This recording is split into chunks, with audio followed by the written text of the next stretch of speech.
Hi, I'm Trevor. I'm Kyle, and today Trevor will be catching up on cinema.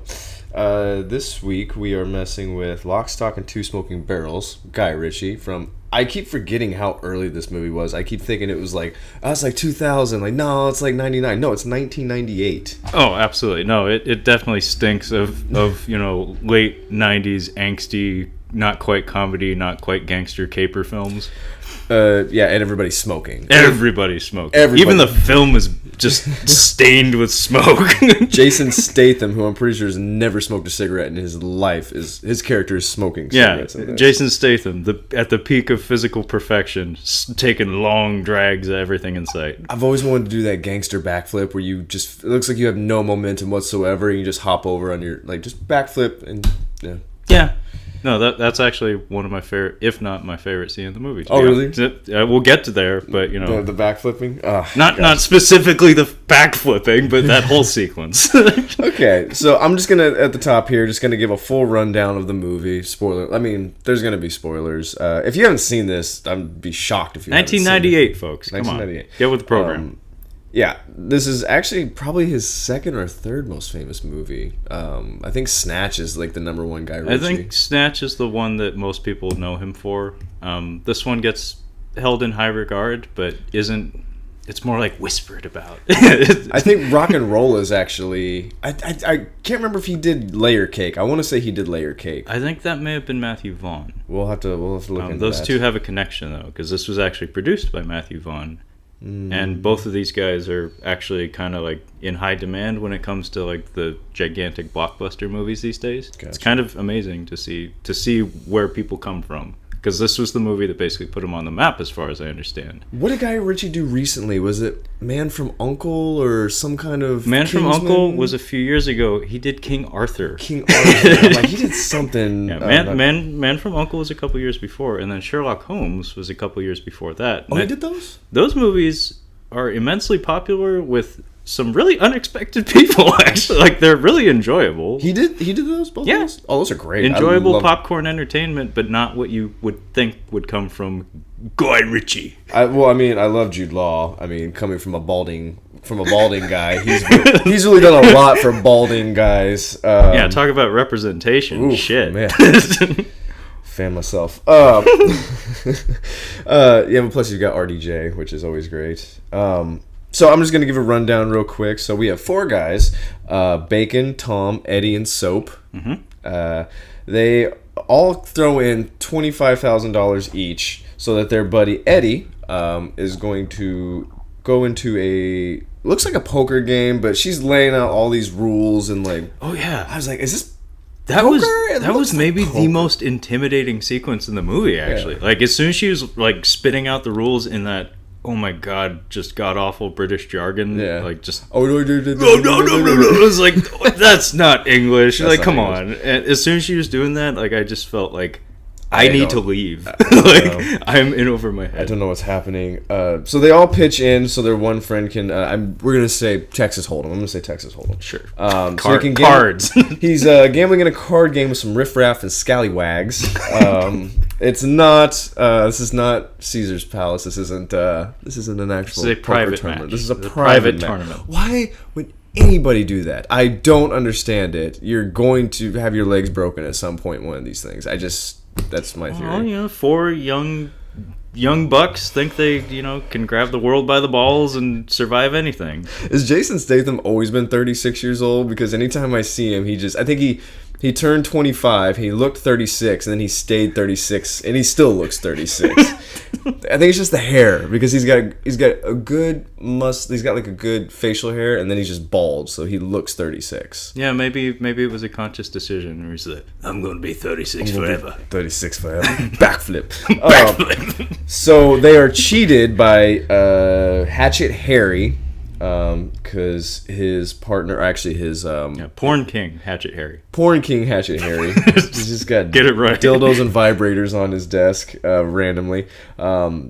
He and his number two, Barry the Baptist, cheat them out of their money, basically, and they have, I think, a week to get the money back. 7 days. That's fair. I appreciate that. Usually it's like you have 48 hours. Like, there's some nuance to it, but you know, that's actually a grace period. Like, that's pretty kind as far as, you know, people of this type go. And he even said, he's like, I know that your buddies were all in on it too, so I'm going to hold them accountable, but between the four of you, you need to figure something out. Yeah. Which was actually kind of nice of him to do. Yeah, in its own way. You know. So they coming from the porn king.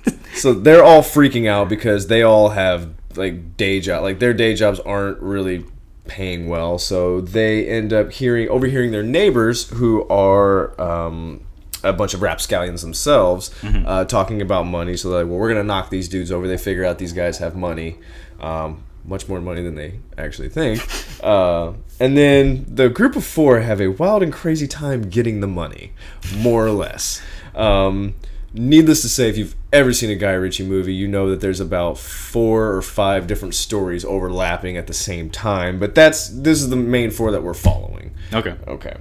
And the reason why I chose this is, one, I mean, Trevor has seen Snatch, and I'm glad, and I figured he would have because Trevor likes fighting movies, and Snatch is more or less about, it's boxing and diamond theft. That's, yeah, I mean, 60-40. Yeah, the boxing kind of takes a back seat to the general shenanigans and thievery and stuff, but it's there, and yeah, you know, slow motion Brad Pitt getting punched in the face is pretty cool.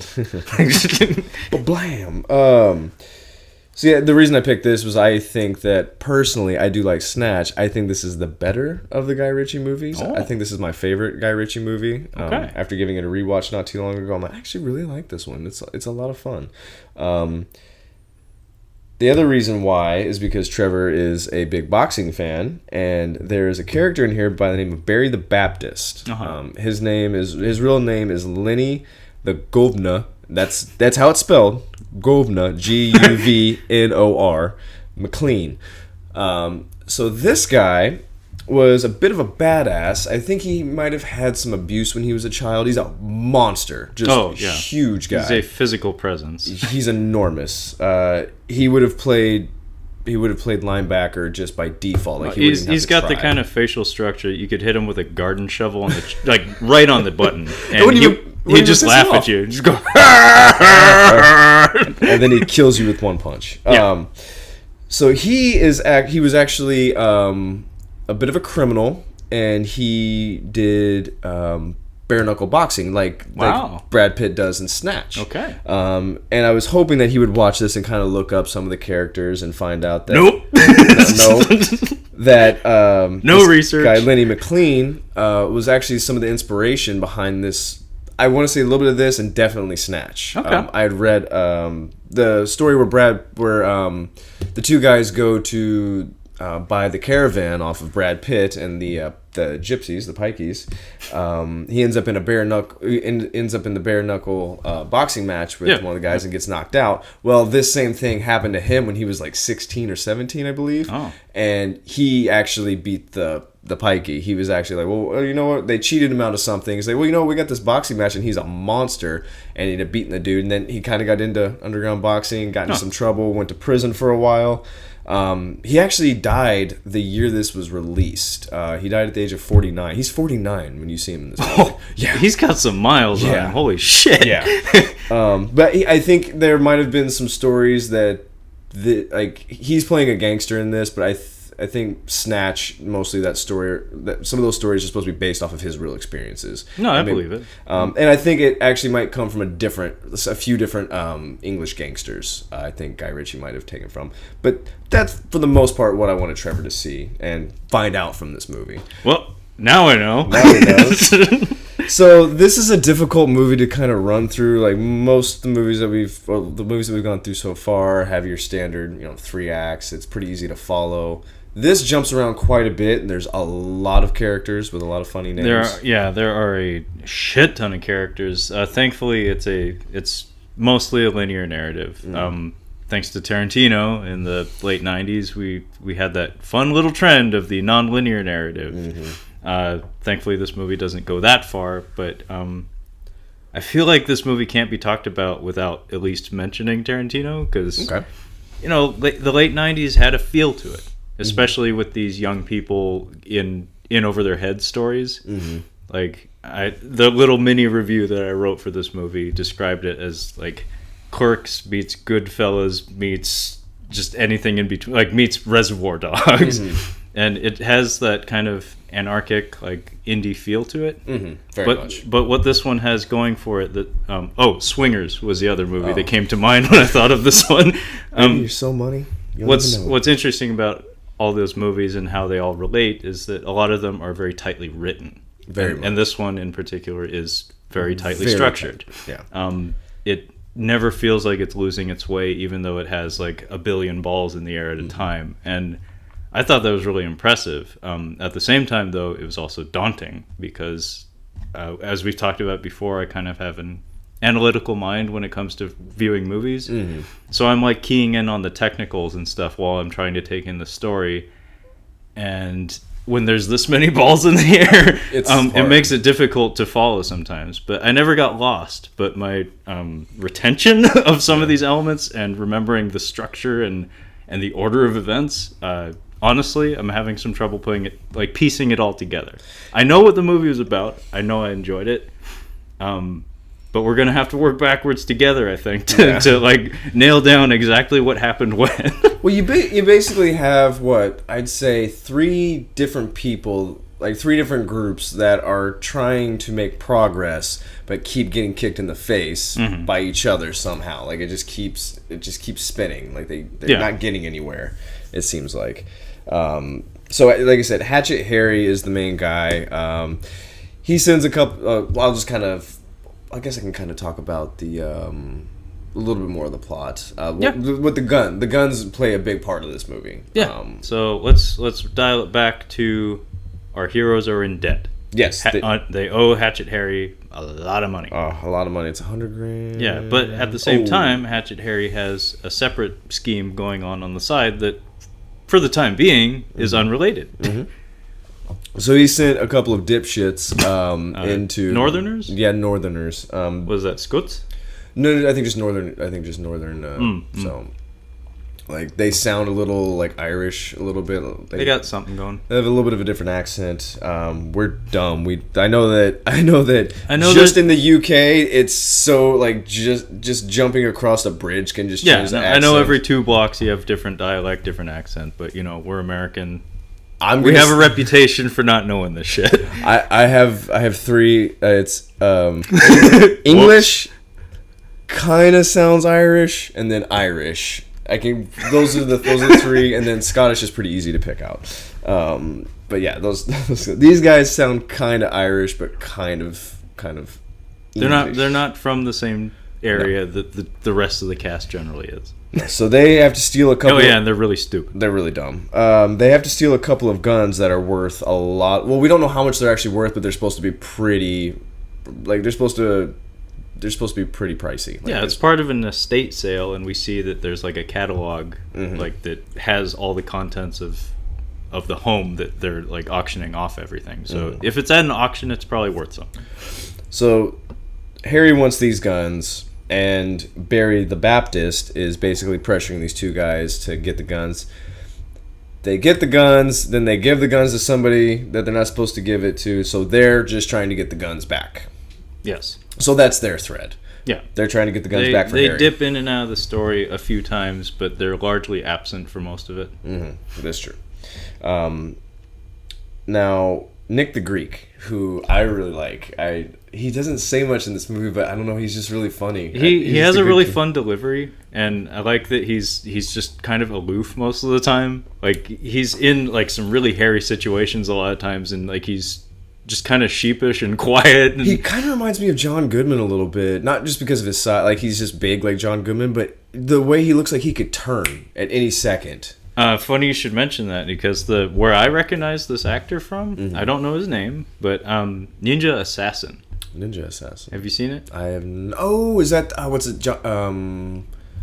It's what's the Thai martial artist that I'm thinking of? No, it's not Tony Jaa. No. Was he not in a movie called Ninja? I think it was directed by. I think it was James McTeague, who is like an assistant director for most of the time, but he was the guy that did V for Vendetta. Oh, okay. So the Wachowskis financed this movie, and it starred Rain, the Korean pop star who was like the center of the universe for a few years there. There's a brutal action scene like midway through the movie that's supposed to illustrate like Rain's first kill as an assassin. And it's this bathroom brawl where basically there's this gigantic like heavy set fella taking a leak, and Rain stabs him in the side of the neck. Oh, geez. And it's Nick the Greek. Oh. And it starts gushing blood, and instead of dying, he turns around and they just get in this like 3-minute fight, and there's just blood spraying everywhere the whole fight. Jeez. So it should have been a one-shot kill, and it turns into this protracted, just completely nuts brawl. It's wonderful. But that's where I know him from, and he was savage and beastly in that movie. As I was saying, in this movie, he's like nice, kind of nice to hang out with kind of guy, but then he just like has one whiskey too much, and you step on his foot, and then he's... My favorite scene with him was when he was playing with that like slot machine thing, when Jason Fleming was like hovering next to him and trying to talk numbers with him, like trying to get him to do him a solid. Yeah. And he's not even like Nick the Greek is not looking at him. He's just completely like engaged in the game. But they have this like fun little back and forth. Yeah, they have this fun little back and forth where it's like they're both kind of trying to dick each other, but you can tell they're friendly. I do. And in fact, that's his character introduction, is the two of them making a deal with each other, and they're both hardballing each other. The hamburger phone haggle. It's so funny. Oh, it's great. He's like, "What the fuck? You have that wad of cash, and you're trying to..." that wad was impressive, man. They had the same wad of cash. The joke. Yeah.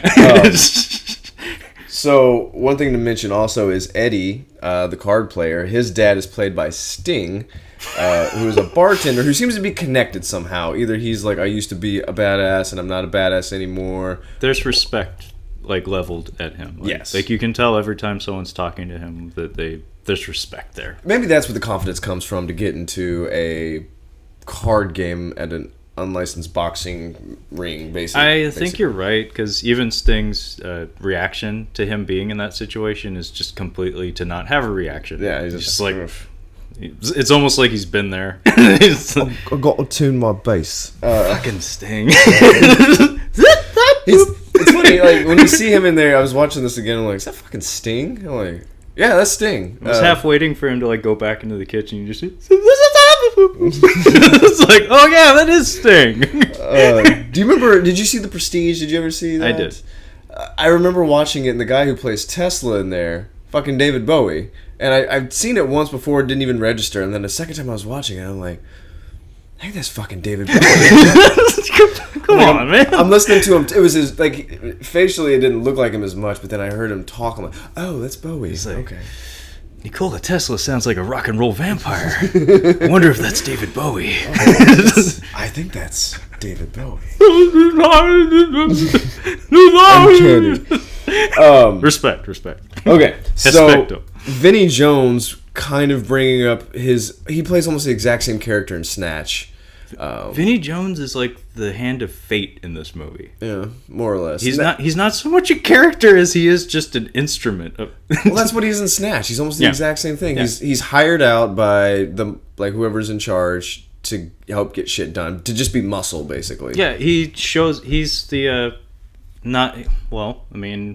if you want to take it too far, he's like the Deus Ex Machina. Mm-hmm. He's like the ship righting itself. Yeah. It's like, oh shit, this plot is out of control. Oh, here's Vinnie Jones to right all the wrongs and set everyone straight. I actually like him in this movie. He's very good. I think he's very good. And this was when he was a footballer. I think this was right after. I think this was right after. I think he was either finishing or it was just right after. Because he was like mid-90s. This was basically what, again, put pretty much everyone in this movie on the map for international audiences. Mm-hmm. So like Jason Statham, Vinnie Jones, Guy Ritchie. Jason Fleming, not quite so much, even though he's top bill. The guy who plays Soap, Dexter Fletcher. Chris Kattan? I thought he looked like... do you remember the City of Lost Children? I never saw it. Did I not make you watch that? No, not yet. Damn it. Oh. Well, to me, he was British Chris Kattan. I've seen French films, so I'm better than Trevor. You heard it here, folks. He's seen more Japanese films than me. I'm I still want to see Tetsuo. I still need to watch that. Yeah. Do you have that, by the way? No. Fuck. Okay. Sorry. Anyway, so Soap. When I looked it up, the movie, he was the first build. Like, when you go on Google, if you look up a movie from, like, let's say you look up Biodome with Pauly Shore and Stephen Baldwin, like, the first person that's going to show up is, like Kylie Minogue, because she was in that movie. Yeah. Like, it's just, like, she would be the most popular character from that movie. And this, for some reason, Dexter Fletcher seems to pop up first when I look him up. I'm like, okay, I don't think I've seen him in anything else. But he looks like one of the guys he was in Delicatessen. Is that how you say that? I don't know. It's French for deli. Delicatessen. Delicatessen. He's in that, and he's also in that City of the Lost... Children of the Lost City. City of the Lost... I could see that. But he looks kind of like him.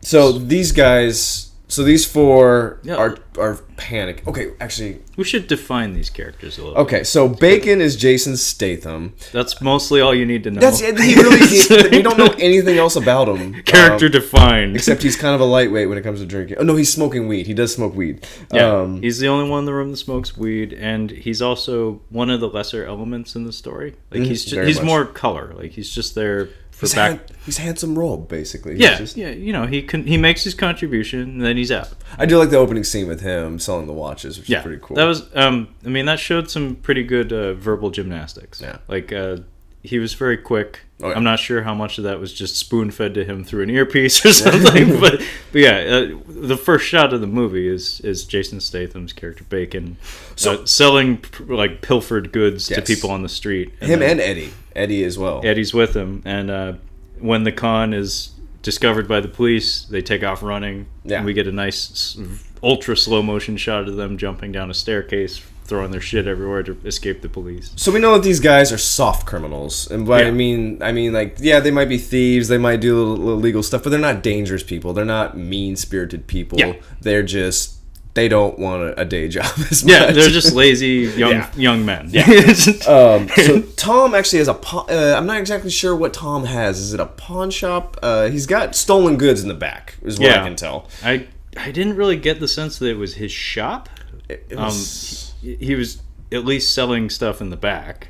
But he's selling stuff that falls off the truck. The back of a truck, yes. Yeah. And our introduction to Tom, Jason Fleming, is selling... Was it a stereo? Yeah, he's selling a stereo. He's selling a stereo and a hamburger phone. And a hamburger phone. To Nick the Greek. Yeah.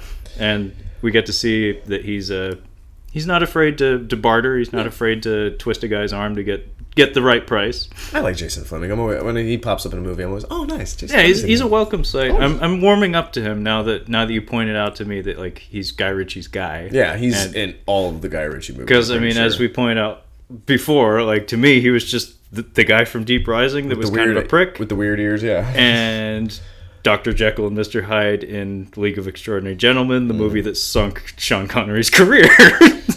Jesus. Still haven't forgiven him for that. I remember nothing of that movie, pretty much. I remember Stuart Townsend has a dumb mustache. Yes. I think that's all I can remember. Yeah. I almost bought you Queen of the Damned today to make you watch that. Oh, my God. So bad. Really? Yeah. So who we got left? Okay, we talked about Eddie. He's the card player, and then Soap, who is Dexter Fletcher. He's the chef. Yeah. He's kind of with Statham. Like, he doesn't really do much except once they do actually get to, like, actual criminal activity, armed robbery. He's the one that's, like, is kind of sadistic when they start to talk. He's like, got knives. Yeah. He gets really into it. Like, earlier in the film, his nickname is Soap because he likes to, like, keep himself squeaky clean. Like, I don't know, something like that. Yeah, he's the more persnickety member of the group. Mm-hmm. Like, he's more particular about how things are done, and he likes to keep his hands clean. Yeah. But yeah, later on when they're getting into the armed robbery portion of their scheme, he takes a liking to it, and he seems to have some insight that the others don't. Yeah. I don't know if that was purely just for comedic effect. But it comes up in more than one scene, so maybe not. Yeah, he's the one that... Well, he's a chef, so he's got a bit of an edge to him, I would say. High-stress environment. Yeah. And there's knives. Think about the restraint it takes for Gordon Ramsay not to stab people every day with that temper of his. And if they're doing this high risk scheme, high risk, high reward. Yeah, he's the guy who obviously wanted in the least. Yeah, he was the one that was most resistant to putting money in the pot. Yeah, because the way we get to this card game is all of them make a 25 grand contribution. So between the four of them, they've all invested quite heavily in this card game, and he was the one that was most resistant to the idea of doing it in the first place. Fuck yeah, I would be too. 25 grand just out my pocket and onto a card table. Fuck I wouldn't give my friend $500 for a card game. God no. I wouldn't give my friend $100 for a game. I'll double your money. Fucking. I don't care if your dad is Sting. That doesn't translate to good card playing. Fuck. Yeah, you don't have to put on a red light. But our fella Eddie here is basically our protagonist. Yes, more or less. He stands out from the group, not just in terms of his character getting the most screen time, but also just even just in terms of aesthetics. He has a look to him that looks more innocent. Yeah, he is kind of a baby face a little bit. I don't know how to describe it. But he has those kind of Cillian Murphy eyes, where it's he looks like he's about to cry all the time. Yeah. Where it's you just feel for this man every time you see him. Good casting. Sack. I don't know who he is, but good casting. I don't think I've seen him in anything else. Well, he was positioned. Nick Moran is his name. Sure, we'll go with that. I do. So do we want to? There is a scene when they're playing cards. I really like when he loses because he's being cheated, and it hits him as they're doing the flip. And I like what the camera does. There's some really, really clever camera work in that scene. Yeah.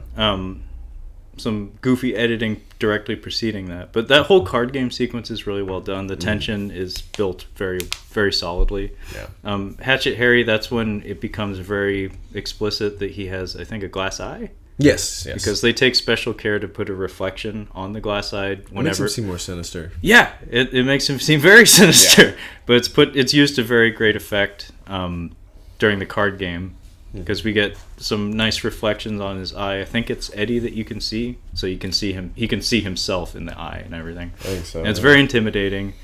And they have their typical James Bond banter, like any Baccarat card game you've ever seen James Bond play with the villain of the film.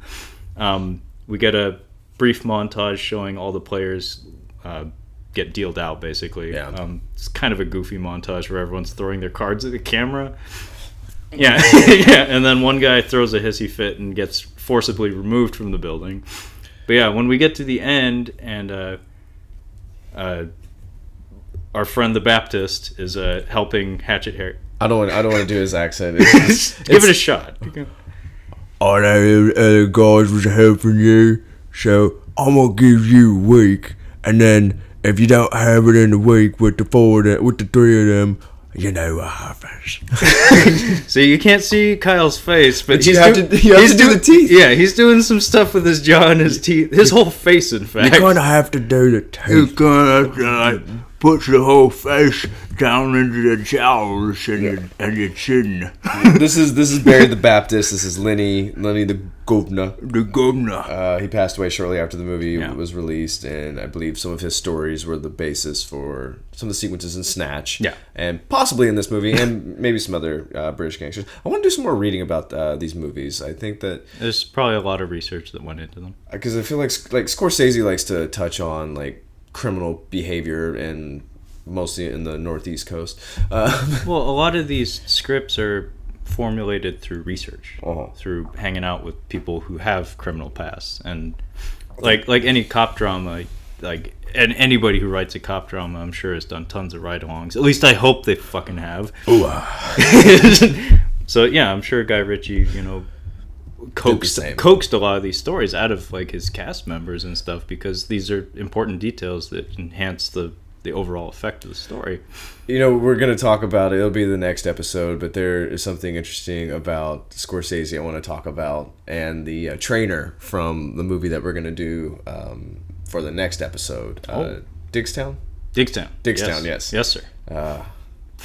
Remind me. We'll hear about that later. So anyway, back to the card game. The way our buddy Eddie loses this card game is through some foul play. Yes, very much. Our friend the Baptist is using a what is it? The Morse code. He's using Morse code to tap his leg. Yeah, he has a camera feed into the building. If you've seen Casino, that's how you get your hand broken. Exactly, the hammer scene. So he's telling Hatchet Harry exactly what cards to play and when, and that's how Hatchet Harry wins. And the final hand, basically, Hatchet Harry convinces Eddie to shoot himself in the foot. Yeah, so he doesn't have enough to keep playing, and he's actually kind of alarmed. He's just like, no, I don't have enough money. He's like, yo, you're gonna let me borrow it? He's like, yeah, I'll let you borrow it. Sure thing. Yeah. So he's just like, no, and then he kind of tells me, he's like, well, I want to keep playing. So he kind of muscles him a little bit, like, I'm going to keep playing, so you're going to take it. It's a bizarre exchange, but it has that tinge of that recurring theme of masculinity. It seems to pop up in a lot of movies that we've been talking about. That it's like one of those dares that you shouldn't take. No. In that environment and in that moment, there's like this gravity that pulls you towards the wrong decision because your masculine instincts tell you, oh shit, he's challenging my balls. He's also a gambler. So he's also a very good gambler. He's a good gambler, but that doesn't make sense because if he was a really good gambler, and they even explicitly say he's good at reading people. Yeah. Read the fucking room. This guy has something over you. Yeah. Like he wouldn't be doing this unless he was going to get you. Yeah, he gets him. Yeah. And he gets up in a fucking daze. There's this gorgeous, I forget reverse tracking shot or push and pull shot where the foreground subject remains stable while the background pulls. Moves, yeah. It's this really amazing effect that you see in like Jaws when the shark... when the shark attack happens on the beach and we get that shot of the chief on the beach, and he's just like, that kid's dead. It's a wonderful shot. And I think like Hitchcock was the one like most famous for starting that trend. But yeah, we get one of those shots and you can see this young man's heart just sink into his stomach, and then we get this really cool sequence where there's no sound other than the music, which we need to talk about. And I think he had a camera rig with a stabilizer like attached to his own chest with the camera. So he's walking with it. The camera stabilized and like positioned directly into his face, and we get to see him like just plod out the building in a daze, and it's a wonderful effect where it looks like he's kind of drunk. It looks like the world is just floating for him because the reality is setting in that it's like, oh, I'm fucked. Not only am I fucked, but my friends are fucked. My boys are fucked too. My boys who put a lot of their own money and hopes and dreams into me. Yeah. So I'm going to just go ahead and explain Rory Breaker and what his significance is to the movie. Well, before we explain Rory Breaker, we need to talk about the Flaming Man. Yeah, that's what I'm saying. I'm just going to explain Rory Breaker. Okay.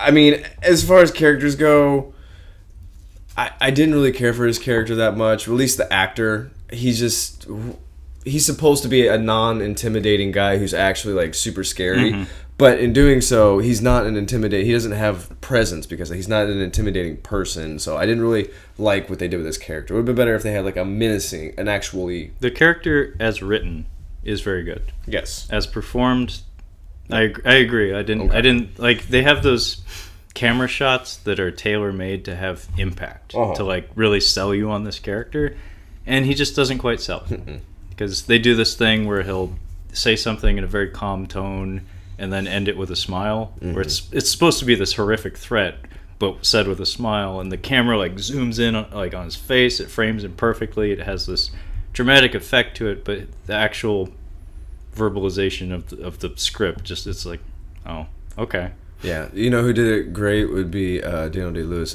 as Bill the Butcher. Like, that's somebody who can smile at the end of saying something that's fucking scary. Well, it's Daniel Day-Lewis. It's just like, it's not fair. I know. It's like the rest of y'all take a hike. He's got it. It's one of my favorite movie villains. So Rory Breaker he has a pot growing operation. Oh, I love the gag with him and Nick the Greek with the glass. Oh yeah, it's a recurring gag. So Rory has a grow operation. He has 4 pot heads up in a loft, basically growing weed for him. And there's a guy this little shit. That's all I can think of. He calls himself a geezer, so I'm just gonna call him Geezer. He's I think his name was Plank. Plank or something. But yeah, he calls himself a geezer. I'm a geezer, and he's like 90 goddamn pounds. Like he's the tiny little man. Yeah. So he just buys pot from them, and he kind of catches that they have a shit ton of money in cash just sitting in shoeboxes. So basically, his plan is to knock these guys over, not knowing who they're actually working for. So this, I wanted to. Rory Breaker is supposed to be a badass dude, and these guys work for him. The geezer dude, he works for the biggest piece of shit in this movie. This guy's infuriating. Everything about him. Like, body language, face. His face, voice. He has a punchable face. He has just enough chin fat where you're just like, oh, this fat piece of shit. Yeah, he has that Mike O'Malley body type where it's like he probably played like cricket or something when he was in high school, and that's all the athleticism he had. Hey, he didn't really have athleticism, but he's probably one of those guys that just knows how to activate his giant hips and just knock you out. Like he was just one of those guys that just figured it out. His name is Dog, and I literally have Dog, biggest piece of shit. He was very effective. He's infuriating, but he's really good. That's why he's actually kind of frightening when he needs to be. Exactly, and he doesn't have that look. That's what's so great. He looks like some just he schlubby. He looks like a mouth breather. He looks like a dude the dude that dropped off your Amazon package today. That's who this guy looks like. Yeah. Just average Joe. No, I was about to say UPS driver. Yeah. Like I could totally see him wearing the shorts. Absolutely, yeah, right, absolutely UPS. Yeah. Get on it, Amazon. Sorry, UPS drivers. USPS needs to kick it up a notch. So the geezer basically tells him like, "Hey, these guys have a shit ton of money. We should knock them over." He's like, "All right, whatever." But this guy, Dog, the biggest piece of shit, is the guy that our Tom Bacon. Actually, we just call him Betts. Bacon, Eddie, Betts, the Betts group. Bacon, Eddie, Tom, and Soap. Betts. Just sure. Oh, I didn't even realize that. Betts. Oh, you get it now? I didn't even realize that. Wow. I wonder if that's on purpose. Yeah, you can't see this, folks, but he didn't write their names out in that order. He actually wrote it BTES. But it spells Betts. He just figured it out on the spot, and that I would not be surprised if it was written intentionally that way. But yeah, so we're trying to lay out the different factions we have here. So let's try to draw up a diagram. So it's hard. Do you have your notepads? Yeah, get out your fucking notepads, folks. This is hard to track. So we got Betts, our four mains, are mostly good people. Yeah. We have Dog and his crew. Mm-hmm. He has a crew, by the way. So Dog is their neighbor. Yes, Dog is specifically Eddie's neighbor. Yes, he is Eddie's neighbor. Their apartments are right next to each other. Right next to each other, to the point that there's a vent in the wall that they can hear everything Dog has to say through the wall, basically. I think he sells coke. I think he's some sort of drug dealer. Yeah, I think Statham's just kind of listening. He's like, "Oh, they've got money over here." It appears they're selling coke over there. Yeah. And so they decide like, okay, we're gonna knock these guys over. Yeah. So Dog is gonna rob the potheads. Another faction. So the potheads, there's about 4 of them. Mm-hmm. There's like the uptight one. There's like the just consistently stoned one who has some lady on him that she's like basically comatose. And then there's a couple other guys. Oh, the one guy that gets the foot business. Oh yeah. They're mostly dumb except one of them who has his head on his shoulders and a different accent. I can't quite pin it down. Yeah. But anyway, so we have the potheads who work for Rory. Yes. Who is some sort of criminal of some repute. And the pot guys are just rolling in cash. Oh yeah, they have a gigantic grow operation and they have a shit ton of money. Well, they don't spend money. The dude's just eating peaches out of a can. Like that's how you save money. You eat peaches out of a can and watch TV with your 2 buddies on the couch. Point is, they work for Rory. Yes. So we have Betts, Dog, Rory and the potheads, and then Harry and Barry. And Vinnie Jones is in their corner. Yes. So the way this scheme comes together is Dog, who Plank works for. Yes. Plank goes to visit the potheads consistently and discovers, hey, their security's really lax. Yeah, really lax. They don't even use the cage. Yeah, they have a cage at their front door that's pretty much unlocked and open all the time. So Plank reports this to Dog, and just so happens that while Eddie and his crew are trying to figure out what to do, like, about their money situation, because now they're in over their heads, they owe Atchett Airy quite a bit of money. They happen to overhear, well, Eddie happens to overhear through the wall Dog's conversation with Plank. Yeah. So basically, he takes notes and he writes down their entire scheme to steal everything from the potheads. Yeah. So what happens is the Betts crew and Dog's crew are kind of running the same scheme at the same time. Yeah. Except Dog's crew is completely unaware of the Betts crew. Yeah. So that brings us to this interesting situation where Dog successfully breaks into the potheads building. Yes. Kind of. You want to go over the details of yes, that? so Dog is an absolute asshole. He has pretty much just hired the dipshittiest guys possible. And the potheads actually do use the cage finally. Yeah, for once. So right there we have a con gone wrong. Yes. So the Plank, or the geezer, the little guy, he's not expecting this, so he ends up holding the one dude hostage. He passes out, like he just faints. Yeah, basically Plank grabs him through the cage and holds a gun to his face, and this poor bastard just passes out, crumbles onto the floor. What the fuck are we gonna do? So Dog comes in there with a shotgun and is basically like, I'm gonna blow this dude's fucking foot off and let you guys come down here. He does. Oh yeah. But the guys, their security system is they have a gun. It looks like it was a little .22. It's a fucking pellet gun. It's not even a pellet gun. It's like a BB gun. It's a BB gun. So they get a couple shots on Dog and his crew to no effect. One of the guys brings a giant gun. It's a Bren. It's like a World War II era machine gun. He's like, what the fuck did you bring that for? We're supposed to be inconspicuous here. Oh yeah, he brought his earmuffs too. He came prepared. You're gonna have hearing protection. Like, Jesus, these guys. They end up robbing them. The girl that's stoned on the couch. It's such a weird little detail. Yeah. That you can tell this was like... Actually, one of the details I wrote in my notes for this movie is that this movie was made with a young person's energy. Because you can tell there's like a lot of flourishes in there that, like, even in the editing, it's very bouncy and energetic. And I feel like the stoned lady kind of came as a result of that, where it's this like weird little detail that contributes basically nothing other than a fun shot. It's supposed to be a moment where we think that things are, because we're kind of rooting for the potheads a little bit. Like, we don't want them to get robbed. And we don't know that they work for Rory at this point. No, we do not. So we're kind of rooting for him a little bit, like, this is a little shit, because he's not a likable. Well, and it's Dog. Yeah. The biggest piece of shit in the world. He is James Woods, like, times 5. James Woods a casino. James Woods. Well, I mean, at least James Woods probably doesn't stink. Like, Dog looks smelly. Yeah, he doesn't brush his teeth. No, that much. God no. He eats sausage or bangers or whatever the fuck all the time. Bangers. Jeez. But yeah, during this heist, it's mostly under control after they get through the cage. Yeah.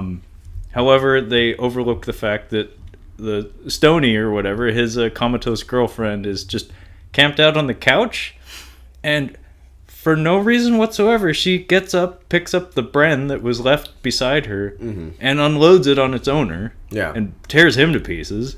Like some of the most extensive squib work, if not the only extensive squib work in the movie.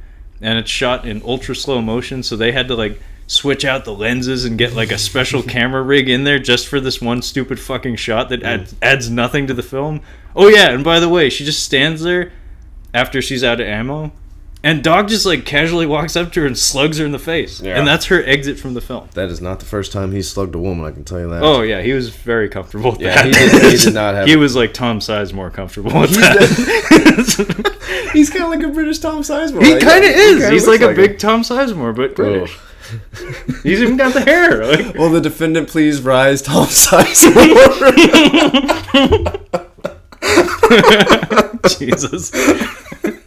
Do you think he just has one suit, one dry clean suit that literally he just puts on 5 minutes before he leaves to go to court, and he takes it off and like puts it up perfectly in his closet? He's got that one suit. It's brown, I think. Brown. He's not a black or a blue guy. He's a brown guy. No, he's an earthy tone guy. I think he'd be an earthy tone guy. I agree. So yeah, they find a shit ton of money. Shit ton of pot. They take all of it. They take all the money. All the they pot. brought a van and they loaded that whole van. They load the whole van and they take it back to their hideout, which is where the Betts crew are waiting to ambush them, to rob them. Yes. So that's the Betts crew's. That's their scheme. Is to wait for the heist to be completed and then intercept them once they're comfortable. Which is a smart move. That's a great plan. That is a great plan because they're not like. When you rob somebody who's a criminal, they're not going to find, like, the police are not going to find you. But if you rob the criminals, they're like, what? No one's ever going to figure it out. No, nobody's going to talk to anybody. Nobody's going to talk to anybody. Yeah. But they find him. I do like Eddie, Nick Moran, the gambler. He goes, like, they're all, like, super serious. They're like, okay, we're going to go over here. And he starts, tea. Tea. So they break into Dog's place. And he uses Dog's kitchen to put on some tea. The whole British Empire was built on a pot of tea or some shit like that. But yeah, very important detail in this sequence. So, in order to prepare for their portion of the heist, the Betts crew, yes, they need weaponry. Oh yes. As common British folk, guns are not easy to come by. So how do they get these guns? They go to Nick the Greek. That is true. And Nick the Greek, just his body language, he's just so funny. Yeah, he looks like he'd be fun to hang out with. I think he'd be fun. He'd be the kind of guy, like, you'd buy a pint and then you're like, you want to get one? You're like, no. Like, no. You buy your own. Like, thank you for buying me one, but I'm not buying you one. And you would be like, that was charming. I like that guy. So Nick the Greek ends up getting the guns from the two dipshits, and much to Barry the Baptist's surprise, he's not pretty happy about that. So the deal with the Northerners was they were supposed to acquire everything for 10 grand. Sorry, I was flashing my hands. 10 grand. I was like, are you having a stroke, Kyle? I do not smell toast. No, I do not smell toast. So the deal with the Northerners was that they were supposed to break into this old folks' estate. Yes. And acquire all the guns in the cabinet. Yes. So there was a cabinet with antique guns in it. Yeah. They were supposed to acquire everything in the cabinet. And they were told, anything you find outside the cabinet, go ahead, it's yours. Now, there's bound to be antiques there. I'm assuming... I know that London is crazy expensive, and I'm pretty sure we're in London for this. I think so. I would assume. So this is an estate... It's like knowing that we live in Seattle, and I can imagine how much this place would have cost in Seattle.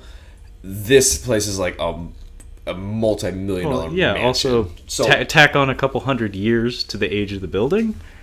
But yeah, so what happens is the two guns that Atchit wants the most are not in the cabinet when they get there. They, through offhand dialogue, they mentioned that like a maid or someone was carrying a couple of guns, and because they were not in the cabinet, they kept them for themselves. Yes, to be very specific, he literally says, he's like, get the guns out of the cabinet. He doesn't say why, he just says, give me the guns out of the cabinet. Yeah. So that's on him. Absolutely. And so what happens is they take these guns and they sell them on the black market, I presume, to Nick the Greek, because they want money. They don't care about antiques. And then these guns are handed off to the Betts crew. Yes. These two antique shotguns. And actually, Jason Fleming is kind of onto it. He's like, these are pretty nice guns. Yeah, right from the get-go, you can tell that he knows that this is not an ordinary weapon. In fact, he mentions that I'm not sure if I'll be taken seriously if I come at someone with this. Because, I mean, really, it looks like a musket almost. I mean, they're shotguns, but they do look very old. Like, they have a very nice... Like, the wood on it's really, really nice. Oh, yeah. You can tell they're very nice guns. But, yeah, they don't look very intimidating at all. And they're very long rifles. You can tell that they're not built for... Like, they're not built with the modern aesthetic in mind. No. So, when the Betts crew break into Dog's place, they bring these 2 shotguns with them, purely to use as weapons. And then the rest of the crew, because there's 4 of them, only have knives. Yeah. So what happens is Dog and his crew show up, and it's actually a pretty clean. It's smooth sailing. Shockingly clean. Yeah, it's shockingly clean. Like, everything comes together exactly how the Betts crew wanted it. They ambush Dog and his crew. They restrain them and put electrical tape all over them. And Dog has this really great moment where he just... I'll find you.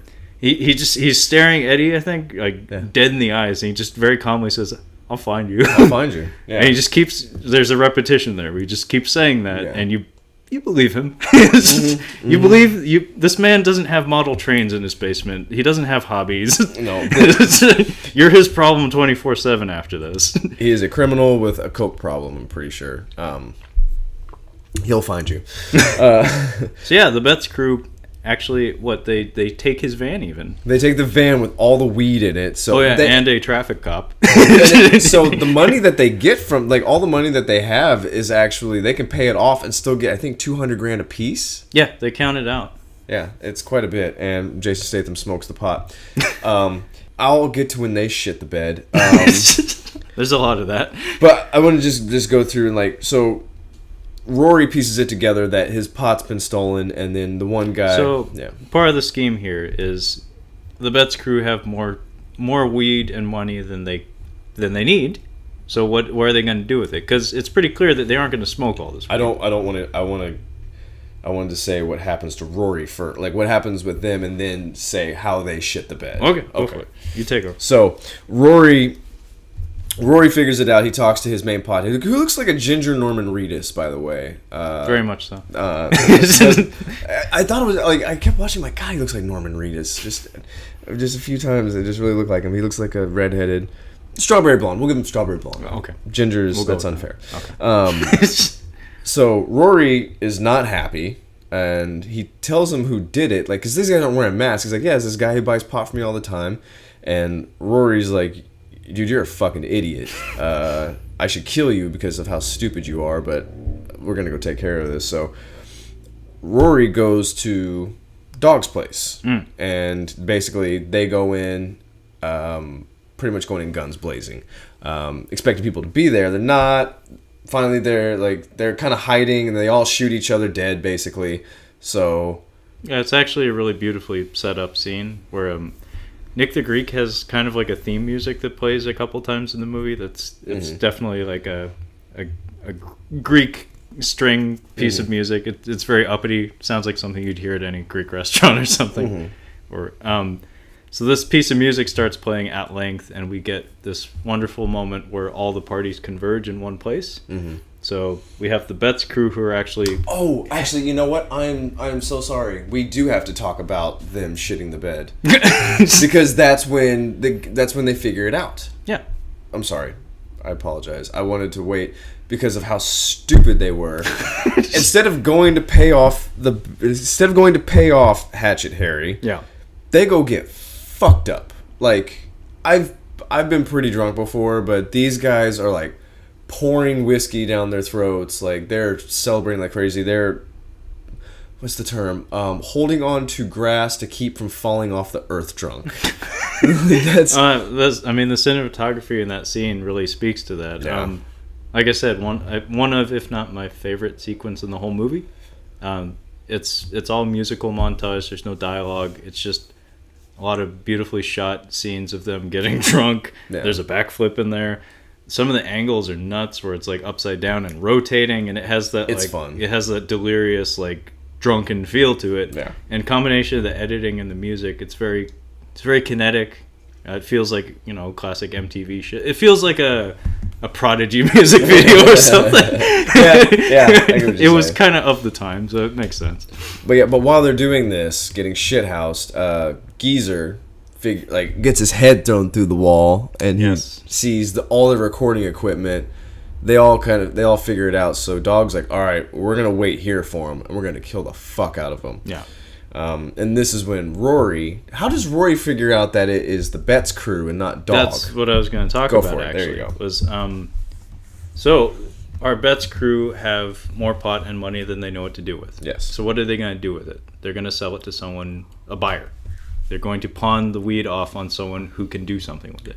Who do they know who can handle a purchase of that size? Rory. Oh, I was just saying Nick. Nick is the one who goes. Is the broker. Yes. So Nick goes to Rory, and this is not the first time he's dealt with Rory, and he's terrified of Rory. Yes, he's terrified of Rory. We have that recurring gag with the table, where the first time he meets with Rory, he drops a glass through Rory's glass table, and then sheepishly excuses himself from the room. Second time, he tries to do the same thing, but the glass has not been replaced, so he just drops the glass on the carpet. Yes. And then sheepishly excuses himself. However, the second meeting, though, Rory does his thing where he pretends to be his buddy, but also threatens him through his teeth. But when Nick the Greek leaves, Rory has a little conversation with his henchmen, with his crew, and it's revealed that this pot that Nick is trying to sell me right now is my pot. Yeah. So Rory, through this course of events, discovers that the people that are trying to sell him his pot were the people who stole it from him. So he very quickly pieces this together and decides to go out in force to take care of shit. Yes. Little does he know that Dog is posted up in our hero's apartment. Yes. And is waiting for our heroes to come back. So that's how we get to this converging parties moment where Rory and his crew, Dog and his crew, and our heroes are just casually driving home during all this. Yes. And it... hungover. Oh yeah, they're super hungover, but they're also like completely unaware of any of this drama happening. No, they have no idea this is happening. They left all the money and all the... Well, they left it all at the apartment. They left it all there, the pot too. So... Dog's crew and Rory's crew all shoot each other. Oh yeah, everybody, it's a bloodbath. Everybody dies except for Dog. Dog escapes. There's actually 3 survivors. Dog, the pothead, and the one pothead with his head on his shoulders. Yes, and then who's the other person? Rory lives until immediately before the pothead leaves. Oh yes, because then he kicks over a fallen member of one of the crews. Yes, presumably Dog's. And turns out the guy's not dead yet, and he shoots Rory off screen. Yes. Unfortunately, this entire gun battle happens off screen, and it speaks to the budget of the film. Mm-hmm. Like I said, there's it's a 90s film, so there's guns everywhere, but the actual on-screen presence of the guns in terms of them being fired and people being hit by bullets is very... There's like 2 or 3 instances of people actually being shot. You know, actually, now that you mentioned it, no, I don't think anybody dies on screen. Well, there's the Bren... So the lady shooting one Dog's crew. He doesn't even die. He just gets shot in the arm. Oof. I mean... That's the thing. Like, she does all that shooting. Well, they do say that they took him away. Mm-hmm. It's never said if he's dead or alive. They just say they took him away. Well, think about Snatch. Boris the Blade is shot off screen, like, which is funny. See, that's a really funny scene. He just keeps shooting him. Mickey's mom is burned alive while she's in there. They don't show that. Mm-hmm. Bricktop is shot outside of the car. They don't show that. So I think that maybe Guy Ritchie just doesn't really show the deaths. That's not uncommon. I mean, Christopher Nolan has been criticized for that too. Mm-hmm. He seems averse to violence of a certain degree. Like, his movies have violence in them, but the gratuitous or explicit nature of the violence is never shown in detail. Hope he doesn't watch No Country for Old Men. I don't know if it's just a aesthetic thing for him. I mean, you notice his movies tend to be very clean. Yeah. Like, maybe he just doesn't like the messiness of blood spatter or something. I'm fine with it in a movie like this. This isn't a movie I'm going for the violence. No, of course not. But it's just one of those things where it's like, there were so many gunfight movies and stuff in the 90s, and like squibs were getting bigger and bigger and bigger, and this movie, you can tell that's like, that wasn't a priority. Yeah. But it was the script, the writing, like the dialogue, I think was the priority, because I think that was the fun part. Yeah, I'm gonna pause right here, but I want to dial back to you mentioned someone being on fire in Snatch. Oh yes, yes. So let's go back to the instance of someone being on fire in this movie. Yes, yeah. So early in the film, directly before the card game, actually. So directly before the plot gets started. Yeah. What happens when Eddie and his crew, the Betts crew, when they walk to the card hall, which is actually a boxing gym. So the card match is actually held in a boxing ring. Yeah. Very appropriate.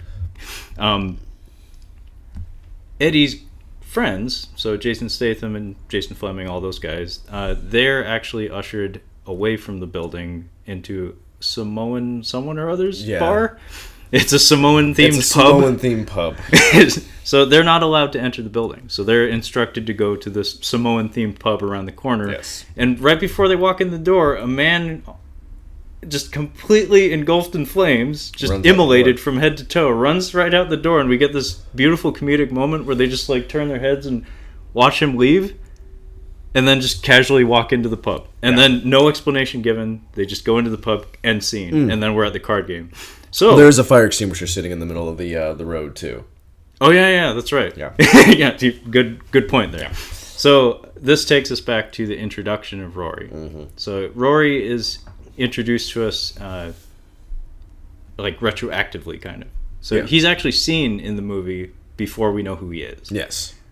So when 3/4 of the Betts crew are in the Samoan pub, there's a gentleman with an afro standing just entranced with some sort of sports game. I think it's soccer. Football. I'm gonna go ahead and say it's probably soccer. I mean, that's the generic answer. I'm gonna just say it's soccer. It's some sort of sporting event, and Jason Statham wants him to turn it down, and this afro gentleman just looks him dead in the eyes and very casually says, no. And then I like that. So that character with the afro is never given a name at that point in the story. No. But a little later, we discover that, that's Rory. And the way we learn that that's Rory is through a story told to our heroes. By Nick the Greek, I believe? No, it's some gentleman who... It was funny because Kyle asked me if I watched this movie with subtitles on. I did. It's a thing that I do, regardless of what language the movie is shot in. This gentleman had hard subtitles, meaning it's actually like printed on the film. I think it was because he was speaking a kind of slang or something that was like maybe a little bit more dramatic than your average British slang. Is he the dude from the... I think he's the dude from The Mask, or he's... I recognized him when he was talking. I think he's from The Mask. He was the, hey, you're talking to the doctor. That's all I know. Could be. No, it wasn't him. It wasn't him. I know who you're talking about. I can't remember who it is. No. Anyway, it's just some one-off character who introduces Rory to us, and he tells us a story which we then see played back to us retroactively, of Rory having a very similar incident with somebody in the exact same bar. So these events took place right before our heroes got there. Basically, another group of white guys in the bar asked him to turn down the television, and he didn't take kindly to that. Yeah, he did not take kindly to that. And he very calmly set a fire extinguisher out in the middle of the street, and then spit some liquor on one of them and set him on fire. And turns out that Rory was the guy who set that fella on fire before they got there. Yep, that is exactly what happens. So all these points are supposed to contribute to this character being terrifying. Like, he's supposed to be this scary gangster type guy that you're meant to be afraid of. But again, the acting performance, I don't think quite sold it. He just wasn't. It wasn't working. But I just wanted to talk about that because it's like the one non-linear moment in the movie, and it's like just that one shot of the flaming guy going out and them just walking into the bar was so funny to me. It is a nice dark comedy moment. Yeah, it was just so funny, their reaction, lack thereof. Yeah, lack thereof. So the heist has gone completely tits up. Yes. So we got Dog and the pothead, and that's it. We have Dog and the pothead. Dog takes the money and the guns and jumps out the window and lands on his feet. Mm-hmm. And then is this when Vinnie Jones headbutts him? And yes. He's standing right behind them. So Vinnie Jones is here to collect exactly the things that Dog is carrying. He's a collector. In Snatch, he plays basically just muscle. In this, he's like, I need you to go get these fucking guns because these guys are dipshits. Very important. Vinnie Jones rides around with his kid, which is it was funny. He's like, hey! I like the dynamic between them, where it's like Vinnie Jones can do whatever he wants, but as soon as the kid says something out of line, he gets a tongue lashing. See, this guy... He's a good dad. He needed to watch Green Street Hooligans because he'd understand that taking your kid on these kind of things is problematic. Oh. Which might be coming up here pretty soon. Okay. So yes, he headbutts Dog deservedly and takes the guns and the money. And Vinnie Jones he gets him back. He actually gets him to fucking Harry. He gets him to Harry. Yeah, he does his job. He does his job, and he gets paid. He gets paid for his job. So Dog is just, he's got a bloody nose, and he is fucking. Oh, he goes full on like Grand Theft Auto. Like, he's mad. Like he's in like Terminator mode. He stops a car, pulls a person out, and drives off. Yeah, he just throws this fucker out on the street and drives off in hot pursuit. He's furious. So he ends up tracking down Vinnie Jones, and Vinnie Jones is leaving Hatchet Harry's without the stuff, and he gets into the back of this guy's car, and he's got a knife to his son's throat. Now, for those of you out there wanting to take a child hostage, don't. It's a horrible idea. Not advisable. But don't take a child hostage in front of the parent, especially the dad. It gives them superhuman strength. And especially if the dad is a soccer player who is known for not being that great at soccer, but good at beating people's asses. He's a soccer goon. Yeah. He was the goon. He was the goon. Yep, red card. So he's like, why did you... He parked... It was like an 11-minute walk or something like that. Yeah. So, it's a funny little offhand comment, but Vinnie Jones mentions that he parked like 5 minutes away from Hatchet Harry's place because he'd get a parking ticket. He didn't want to pay for parking. And then he just casually mentions offhand that it's like, oh, I suppose that doesn't matter now. so they drive off, headed to Hatchet Harry's. In the meantime, though, some other shit's going down. Go for it. So the parties continue to converge because we're getting into climax territory. Yes. This is like the theme of the last quarter of the film, last third, where all these different factions that we've seen get set up are finally starting to like slam into each other, and some shit's starting to happen. Oh, yes. And most of them are dead at this point, by the way. Eddie's apartment is it's a war massacre. Zone. Yeah, it's a complete bloodbath massacre. So, now the guns are in Hatchet Harry's hands. Yes. And also the money that he was... I think he was actually told he was going to be getting. Yes, he actually knew that he was going to be getting. Yeah, so Eddie and the crew did not give him the money. But they're good. Yeah. They're scot-free now. But now that Hatchet Harry has the money and has the guns, he calls for an audience with Eddie because he has something he wants to talk to him about. Mm-hmm. Presumably because the debt was paid, but not directly from him, so he can like use some roundabout gangster logic to entrap him, basically. Well, like Jason Statham says in Snatch, he's like, I don't want to be in his pocket. Like, I don't want to be in debt to him. Basically, you can tell where this is going. It's like, you're fucked for life. You're going to be working for me now, buddy. Yeah. So Eddie and Tom? Jason Fleming. Yes, Tom. So the whole crew pulls up to Hatchet Harry's, but Eddie, there's this really cool line where I think they're getting out of the car, and Eddie says, like, you're with me, Tom? Mm-hmm. And then Tom's like, what do you mean? He's like, you know where the handle is, in reference to the door handle. Mm-hmm. It's just this really fun moment where it's like, these guys are really good friends. Like, you get that sense from that line, where it's like, he's just like, like... Yeah. It's like, I'm going to my fate, you're coming with me because we're buddies, And he doesn't question it, he doesn't argue with him, he just gets out of the car with him. And they walk down the street, and they go to Hatchet Harry's.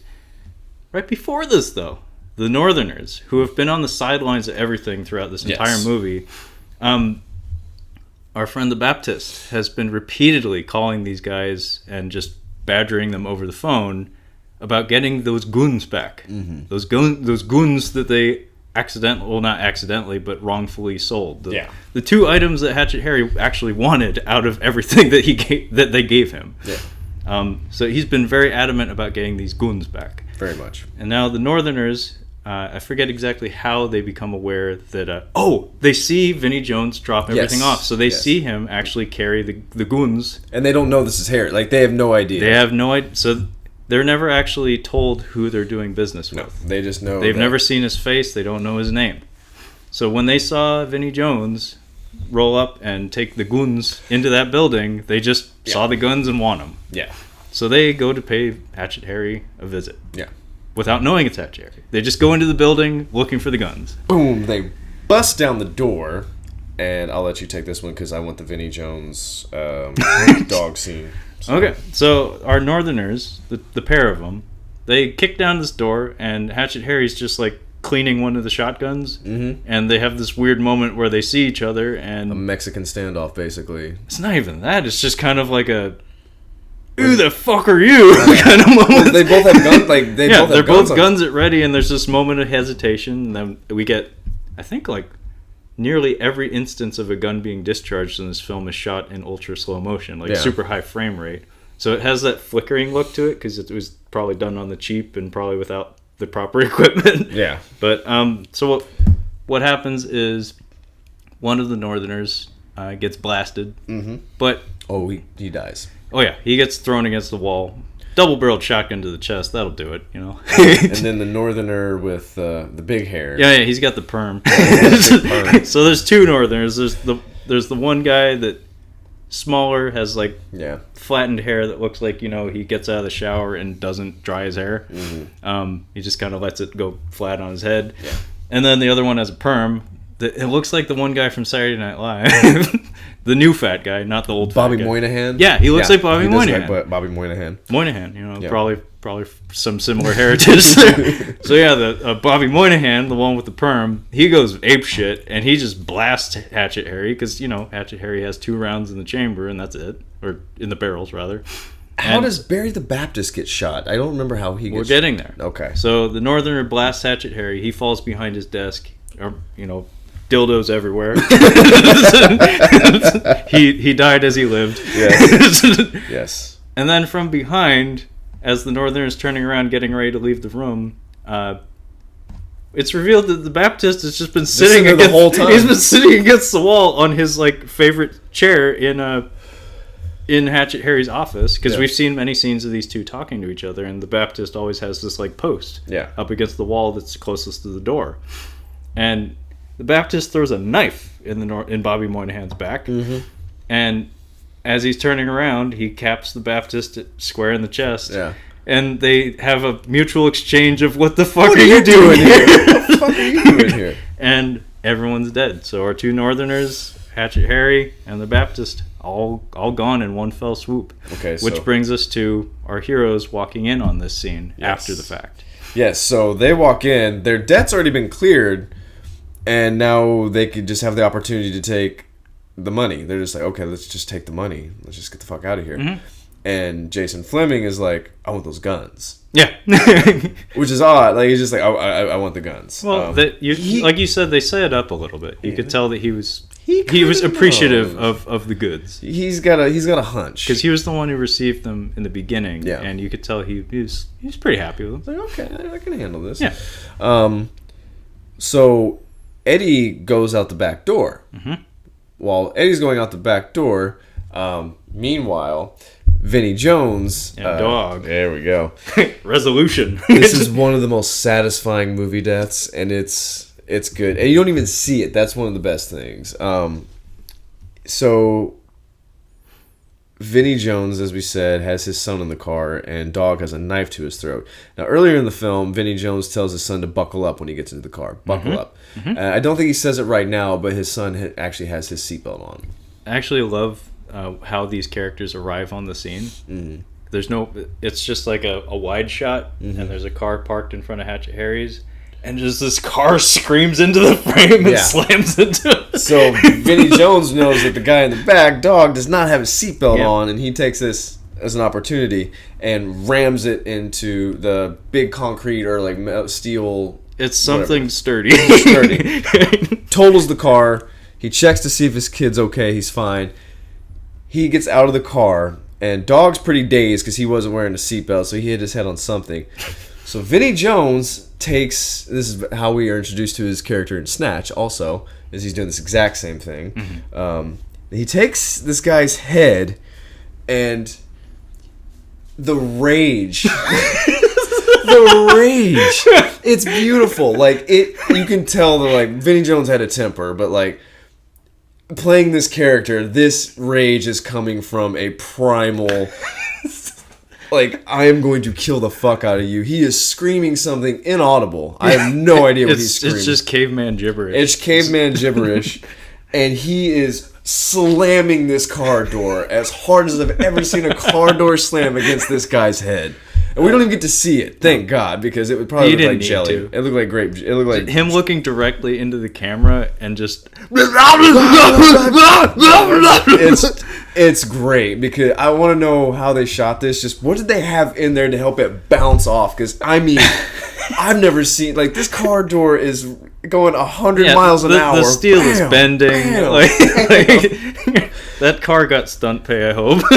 And like I said, Dog's the biggest piece of shit in this movie. It is a satisfying death. He is now the Oof. deadest piece of shit in the movie. He has been flushed. Oh, yeah. I think the only words that I had the subtitles on, thankfully. The only words that I was able to pick out from that whole tirade was something like, nobody has ever like treated me as bad, or nobody has been as rude. Nobody has ever been as rude to me. Jeez. So apparently, just like that's what went through his mind. But you know, when you're that mad, words aren't the easiest thing to process. No.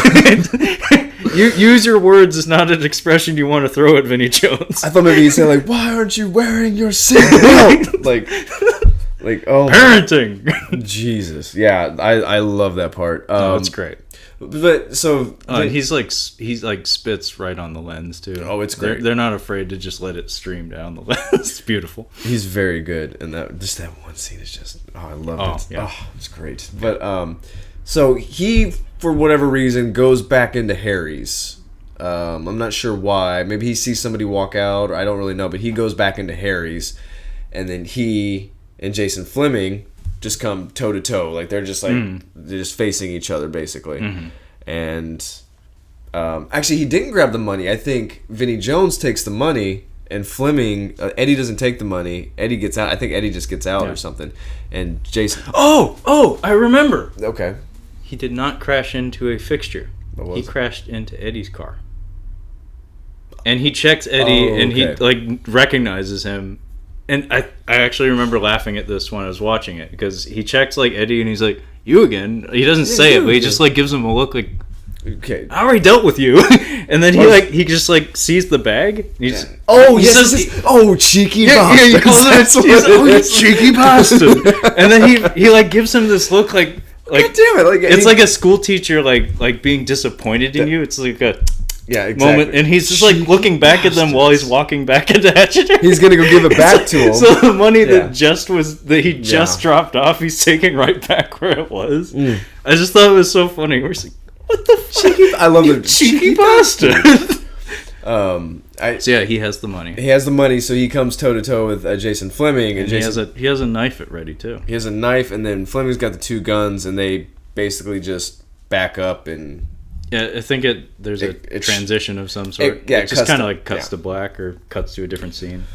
so. Does he spend the night? He spends the night in jail for some reason. I mentioned this. We didn't go into detail about it, but during Dog's heist, Mm-hmm. there's actually a traffic warden who he's giving them a citation Yes. during the heist because the van is illegally parked. Yeah. Good writing, Mm-hmm. because we had mention of a traffic ticket at one point, like a parking ticket. Yeah. That's exactly what an element of the heist that went wrong. Yes. So this traffic warden gets knocked out by one of Dog's guys, and actually thrown in the back of the van. So by the time the Betts crew pick him up, pick up the van, so steal it from Dog. He's still in the back, and they have this goofy moment where Knock him out. you can tell that was actually a really good shot. Yeah. It was like at least a 2-minute sequence uncut, Mm-hmm. where it's Chris Kattan, Yeah. Soap. Soap is driving the van, and they're escaping from. They're trying to hide the van basically, and Jason Statham's in the back, and he's like, "Hey, there's a cop back here." And you can tell these guys aren't good criminals because they don't know what to do. So they just say, knock him out. And he's like, how? And so he's, instead of like choking him out or something, he just starts like punching him. And you can actually hear the traffic cop going like, ah! Hello. And then he isn't going out cold. So the rest of the crew starts stomping on him. And then we just fade to black. Just fade to black. So it's presumed that they dropped him off somewhere. And yeah, Eddie and the crew, or at least just Eddie, goes to prison for at least a night. It goes to jail, yeah. And yeah, there's another musical montage when he's going to jail where the traffic warden's like fingering him in a lineup. He's like, yeah, it's not him. He Yeah. says it's not him because Dog's crew was the people who you know actually did it. So it's like a weird sympathetic moment that comes out of nowhere. It's a weird little detail that I'm not sure if it actually contributes anything. I think it's just to set up the next scene, which is him getting bailed out by his dad. By Sting. By Sting. Basically, Sting just like, oh, you got in some trouble. No. Well, I'm going back to the bar, and you can fucking walk, basically, because he's been upset. Well, because the Baptist or Vinnie Jones goes in to see Sting, his dad, and he's like, he's gonna kill your son if he doesn't get that money. You should probably help him. He's like, well, his debt's not my debt. And he's like, I just want to see where you stand. Yeah, that's actually a subplot that's not gone into too much detail, but Hatchet Harry wants to purchase Sting's bar, and so he knows that Eddie and Sting are relations. Yeah. So again, reputation. Because I think it's hinted that Sting and him have history or something. I think it's fairly close to where they were playing cards, and I think that might be the why he might want the bar property. Yeah. But yeah, so now we're back at the bar, kind of defeated. I mean, like they're nobody's out to kill them, but they don't have any money, and they were really looking forward to having that money. So in walks Vinnie Jones, and he drops a bag, the bag that had the money in it, on the table, and he's like, I took what I thought was fair, and for me and my son. And he's like, you got a problem with that? You let me know. I'm like, yeah, we're not gonna do that. Yeah, you're Vinnie fucking Jones. You crushed a dude's head in a car. You're the fucking Juggernaut. Jesus. Fuck that. Oof. So yeah, he gives them the bag, and meanwhile, they were talking to Jason Fleming. Jason Fleming leaves before Vinnie Jones gets there, but they were talking about the guns, and like, well, at least we got rid of those guns. That's the only thing that could trace us back to this crime. And you got rid of them, right? And Jason Fleming's like, about that. I didn't quite get rid of them. They're like, the only thing connecting us to this whole fucking mess is sitting in the trunk of your car. And they're like, get the fuck rid of them now. He's like, go throw them off a bridge, whatever. Just go throw them off a bridge. Get rid of them now. And that's when he leaves. Vinnie Jones comes in, drops off the bag. So Jason Fleming is nearly to the bridge. He's about to throw off the guns. This is pretty much the fun ending to the movie. It reminded me of Mr. Bean sketches. I don't know if you're familiar. Yes. Mr. Bean humor to me is like cringy humor, where it's like the whole time you're just like, oh my god, that's so bad. It's so close. It's like he's so close to ruining that work of art. It's so expensive. Okay. He does ruin it in the movie. Whistler's mother. Yeah, Whistler's mother. Nice, fine. So yeah, Vinnie Jones drops off the bag, and Eddie opens it. And he's like, it's empty. Yeah. For a moment there, he's pretty put out. Yeah. But then there's something else in that bag. So there's a magazine in the bag, and it was the magazine that Harry had. And he's like, what the fuck is this for? And they're looking through, and they see that these are like antique guns that are worth a lot of money. So this is like an auction pamphlet of some sort. Yes. And they realize that the two guns that Jason Fleming is about to throw off a bridge they're both worth about $1 million piece, I think. It looked like it was... It basically... all the money that's been changing hands throughout all the MacGuffins. Yes. Like separate from the guns. So all the pot, all the money, these guns are worth more than that. Easily. Easily. This is what Cameron Diaz was saying at the end of The Counselor. Diamonds. Yeah, she's like, it's like, you know how hard it is to move $20 million in cash? It's way easier if you have a diamond in your hand, or you can swallow it and, find it later. Yeah. So these guns have been hiding in plain sight the entire movie. So they all are just... like trying to call we get this fun cross-cutting between Jason Fleming in a very dopey manner trying to throw these guns off a bridge, and we keep cutting back to the rest of his friends in the restaurant or the pub rather, trying to get their 1998 cell phones to work. Good fucking luck. Yeah, so the three of them are all trying to dial them at once, and there's a lot of bantering where they're like trying to make sure that only one of them is calling him at a time because they don't want to cross the lines. Yeah. And of course one of them has a battery or a signal issue, and the whole time it's just this farce where it's like Jason Fleming is getting closer and closer to throwing these guns off a bridge, and we end on a freeze frame. Yeah, freeze frame. I really like that ending. So we have this beautiful shot of Jason Fleming holding a light post with one arm, and he's Yes. hanging over the edge of this bridge, trying to reach these guns that are just like on the precipice, like, Yeah. just about to fall off the bridge. He has his cell phone in his mouth, which is ringing. So it's like he has this dilemma where it's like, what do I do? I don't want to fall off the bridge. I could just throw the guns off and then answer the phone. Yeah. But we very graciously end on a freeze frame, so Yeah. it's up in the air as to what happened. Would you like this ending better or Snatch? Because Snatch, they find the diamond again and they end up back to Abby. Well, I remember this ending, so I'll Yeah. call this one the better. I'd forgotten what the ending was when I was watching it. I'm like, oh man. But yeah, that's pretty much it. I think it's a lot of fun. It's a very fun movie. I mentioned the music. Again, a phrase that came to mind was youthful energy. Mm-hmm. This movie has a lot of energy and enthusiasm in the cinematography and the editing and the performances. It really feels like somebody like getting to come to the big show for the first time, and they're just like giddy with excitement, yeah. where it's like, yeah, we get to do all these fun camera setups, and like I get to do this drunk montage. I'm gonna do it so good. fucking It's gonna be awesome. so good.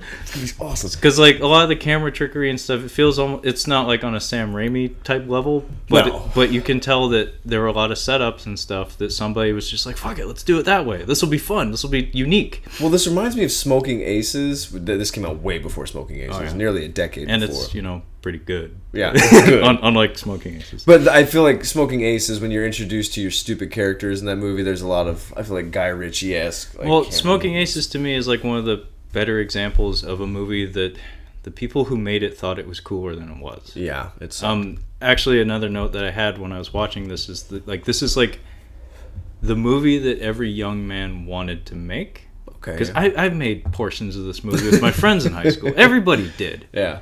Like, everybody with a camera in high school or whatever made a gun deal gone bad movie or something. I did that all the time. It's like, yeah, we had this running gag in the movies I'd make with my friends where whenever someone needed to get shot, they'd end up in the bathroom so we could clean it up easily, you know? That's smart, Because yeah. the porcelain and stuff. Yeah. But yeah, this movie, like, the music especially, like the use of music. Music is almost ever present in this movie. Not score, but like songs. Yeah, like, just something.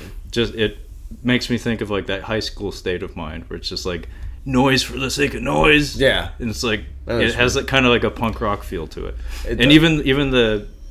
even like the coloration and the grain on the film, it has a very The filter. like we mentioned smoking like Jesus. like the film looks like someone was blowing smoke into it in the editing room. And opposite of Smoking Aces, this movie, the budget was £800,000, which was like a 1.2 million American. I mean, it made like 26 million. Like for budget, like this is a really. I mean, I would say, is this an indie film technically? I mean, I would think so. Like I said, Matthew Vaughn produced it. I don't know what his reputation was back then, but now he's like I said, very in-demand director. Gotcha. I mean, this is the Kingsman guy. This is the Kick-Ass guy. This is Kick-Ass. well, maybe not Kick-Ass. I didn't care too much for that one, but X-Men First Class was pretty good, man. I'm gonna have to go back and rewatch it. I haven't But seen it in so Matthew long. Vaughn is very much a of the moment director, and he was a contemporary Guy Ritchie. I guess they Probably. bolstered each other. I was gonna say, they both rose up in the ranks together. They've been to dinner with each other. At least once. Yeah. So yeah, that was pretty much it. I just wanted Trevor to see Lock, Stock, and Two Smoking Barrels. It was very much off my radar, but I enjoyed it. I mean, I like, heist movies are fun, especially when the writing's as tight as this one. Like, you could tell they had a lot of fun putting the characters together and just like smashing them together. I don't think we should have to tell you should watch this movie. If you haven't seen it, you should watch it. I think it's obviously. an important, like, it's important for like film history. Like 1998, like I said, like it has that indie feel to it that just the 90s had a feel to it that like if you grew up, like if you're a contemporary of Kyle and I, like I think a movie like this probably will resonate with you very well because it'll take you back like really well. Like, even though it's a British film, like it really does put you in that state of mind. Oh, it's a movie that we wouldn't have watched because I was 9 at the time that this movie came out. Like, this wasn't a movie I would have watched. See, I have an older brother, and these are the kinds of movies that were whispered about in the house. So, like, when I was really young, like Top Gun, Oh, Like, I was, like, obsessed with Top Gun before I even saw it because my brother was into it. gotcha. And, like, things like Reservoir Dogs and Pulp Fiction, it's like I didn't see it until much later in life, but my brother was watching it, and I'd hear him and his friends talking about it. Like, same with, like, Bloodsport. I was like, oh, that title's so badass. And then, you know, you see it, and it's like, oh, well, it is. Hey, you say anything bad about Bloodsport, you can get right the fuck out. But yeah, for me, like, movies from, like, 98 and, like, the Kevin Smiths, the Quentin Tarantinos, all that stuff was, like, it was always, like, whispered about and talked about. You haven't seen the original Clerks, have you? I have not. I know it by reputation, obviously. Oh, jeez. I mean, I don't even know if we could do an episode. Like, I don't know if we could do an episode on it. Like, it's.